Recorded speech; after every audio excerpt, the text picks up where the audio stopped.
As it relates to memory, I think I've just gone through life telling myself that I just have a bad memory. You know, I'm the type of person that forgets names instantaneously.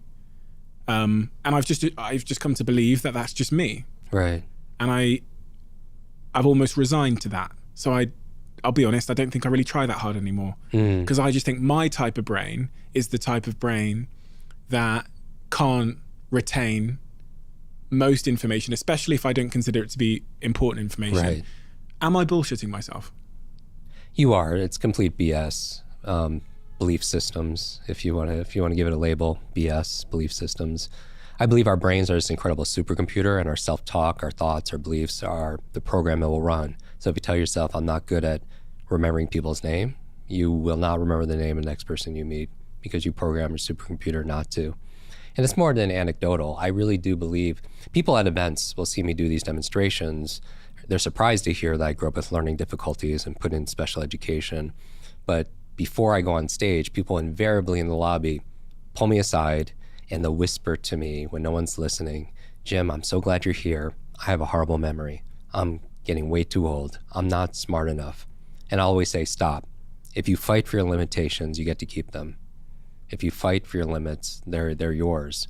If people truly understood how powerful their mind is, they wouldn't say or think something they didn't want to be true. And that's not to say you have one negative thought and ruins your life any more than eating that one donut will ruin your life. But if you eat those donuts every single day, consistency will compound, and it'll change the direction or the destination. I have to zoom in there. So 4 years old. Were you 4 years old when you had a brain injury? Yeah, I was 5 years old in public school, elementary school. I was kindergarten here in the States. I had an accident where I lost my balance and I went headfirst into the radiator, separating the window and me. There's a lot of blood, and I was rushed to the hospital. Where it really showed up, though, was my parents said, where I was as a child, very energized, very like most kids, very playful, very curious, very excited. I became very shut down.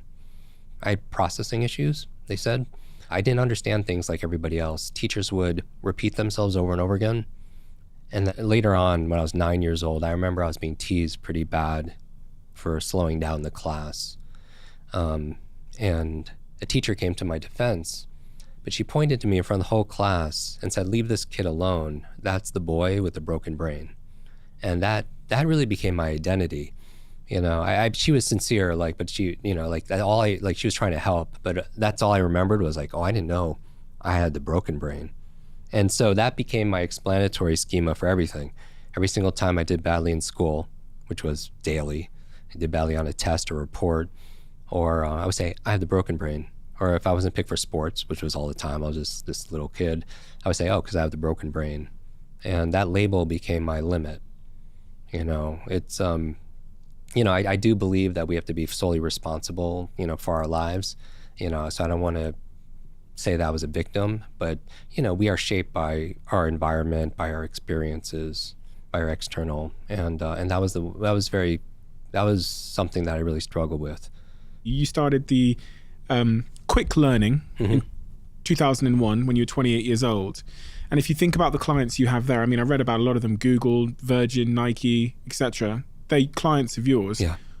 At the very heart of it, the core of it, why? Why are they coming to you? What is the benefit, the why, as you call it, that people are seeking?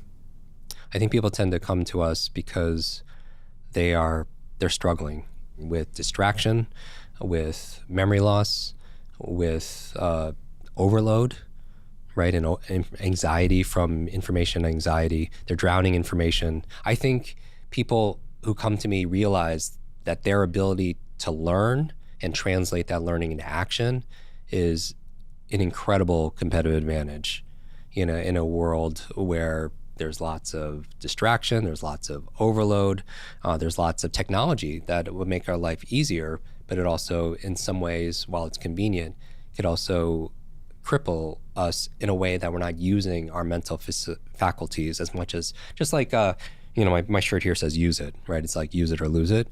It's like our body. If I put my arm in a sling for a year, it wouldn't grow stronger. It wouldn't even stay the same. It would atrophy. And the high reliance on technology, like using your phone as an external memory storage.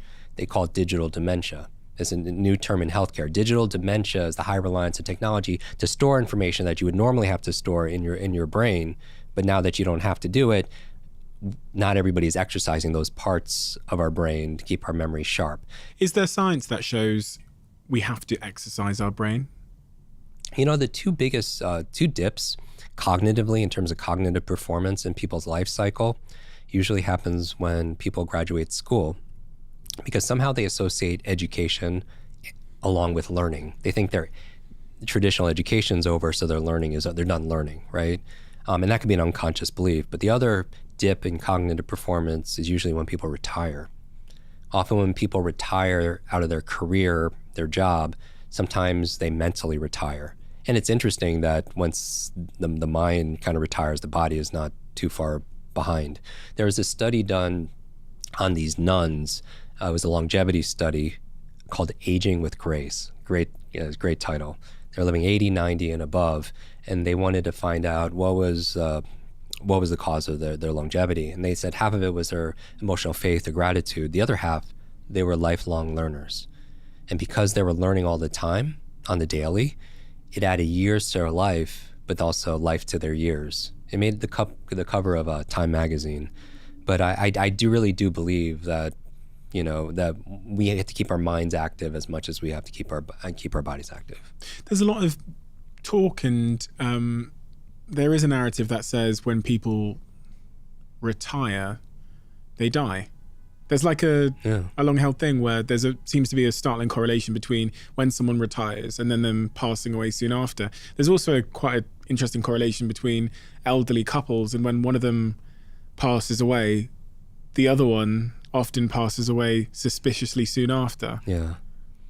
Do you think that's linked to what you're saying? That cognitive sort of stimulation is central to our physiological longevity? Yeah, I mean, this study, Aging with Grace, you know, would be evidence that you want to keep your mind active, you know, till the day you die, at every age or stage, right? That you could actually stave off brain aging challenges, much like, you know, an atrophy of the mind, if you will, just like you would keep your body active.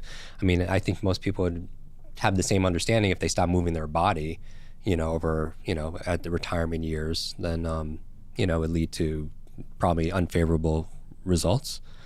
What's the evolutionary reason for that? Do you know? Could you have a hypothesis as to why, from an evolutionary perspective, the body would decide to? You know, we talk about a mind-body connection. We hear that a lot. You know, the primary reason you have a brain is to control your movement. That's the number one reason mammals have brains, is to control movement. And it's not just a one-way connection. That it's that as yes, your brain controls your movement, but actually moving actually stimulates different parts of your brain. I know that very well.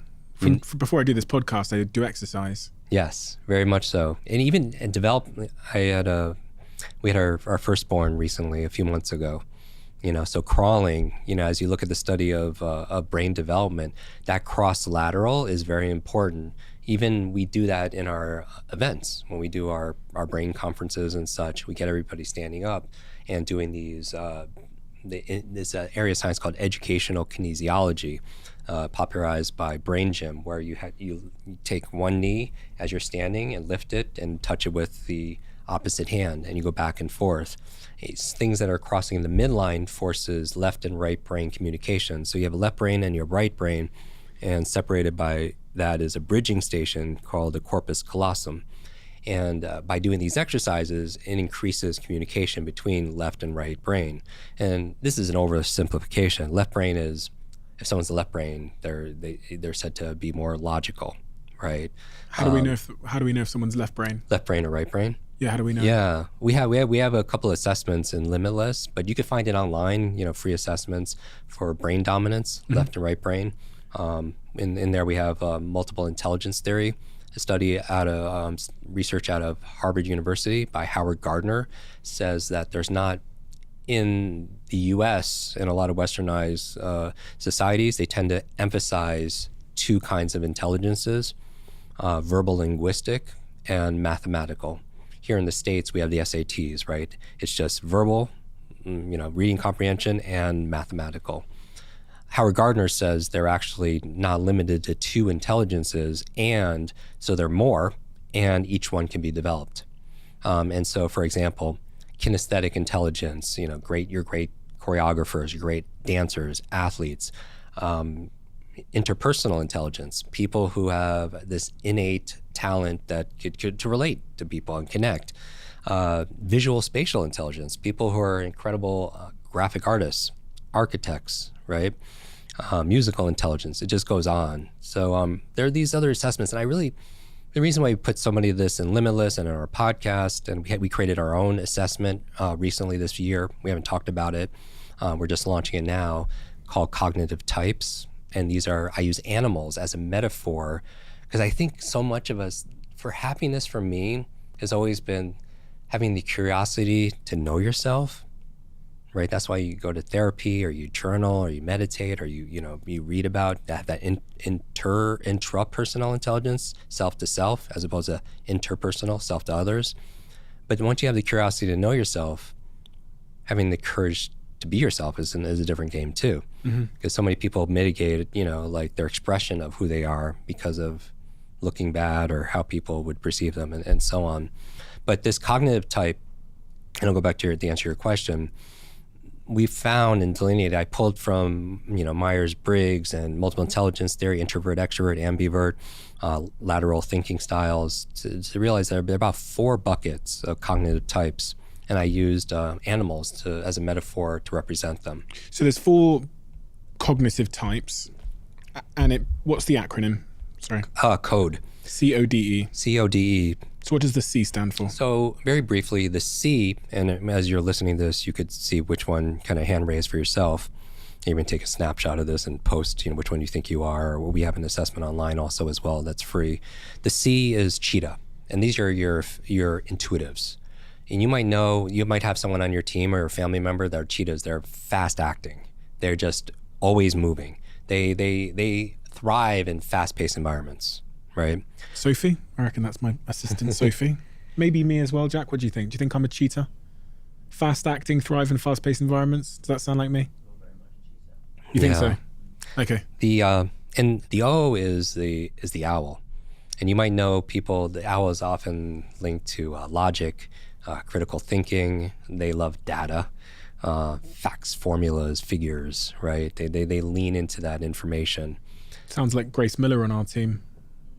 Charles, we have a data scientist in our team as well. Very nice. Yeah. Michael as well, yeah. Okay, lean into information. So that's the owl. Yeah.